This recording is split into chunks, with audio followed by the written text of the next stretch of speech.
नमस्कार। आज चर्चा करेंगे कुंडली के 12 भावों में चंद्रमा के अशुभ फलों से बचने के उपाय।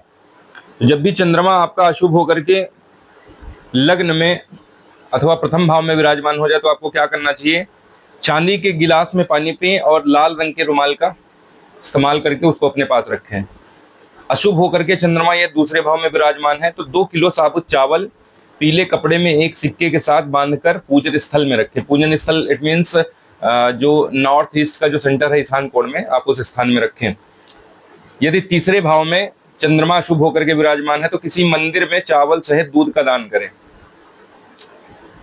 चंद्रमा यदि अशुभ होकर के चौथे भाव में विराजमान है तो बुजुर्गों और विधवाओं का आशीर्वाद लेना प्रारंभ करें। पांचवें भाव में चंद्रमा यदि अशुभ होकर के विराजमान है तो सोमवार को चावल मिश्री सफेद कपड़े में बांधकर जल में प्रवाह करें। चंद्रमा यदि छठे भाव में अशुभ होकर के विराजमान है तो गुड़ सौंफ चना का दान मंदिर में करें। दूध जल का दान नहीं करना है। जब भी चंद्रमा आपका छठे भाव में विराजमान हो तो जल और दूध का दान नहीं करना है।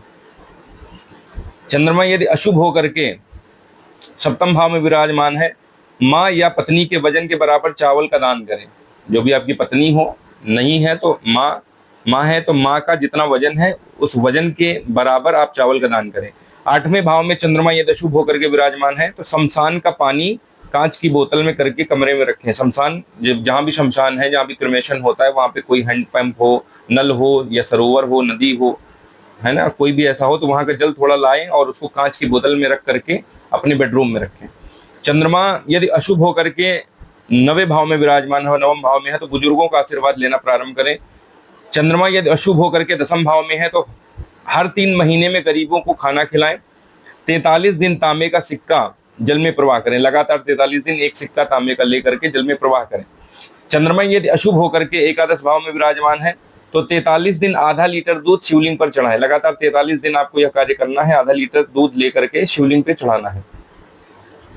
चंद्रमा यदि आपकी 12th हाउस में विराजमान है अशुभ होकर के तो दही का दान करें, गरीबों में करें तथा दूध से चंद्रमा को अर्घ प्रदान करें। रात्रि काल में जब भी चंद्रोदय हो जाए तो उस समय चंद्रमा को अर्घ प्रदान करें। जैसे सूर्य को अर्घ प्रदान किया जाता है वैसे ही चंद्रमा को दूध से अर्घ प्रदान करें। ये चंद्रमा के अशुभ प्रभाव से बचने के बहुत सटीक उपाय हैं। आप इसका स्क्रीनशॉट लें, आप इनको नित्य फॉलो करें, देखेंगे आपको शुभ फल प्राप्त होने लगेंगे।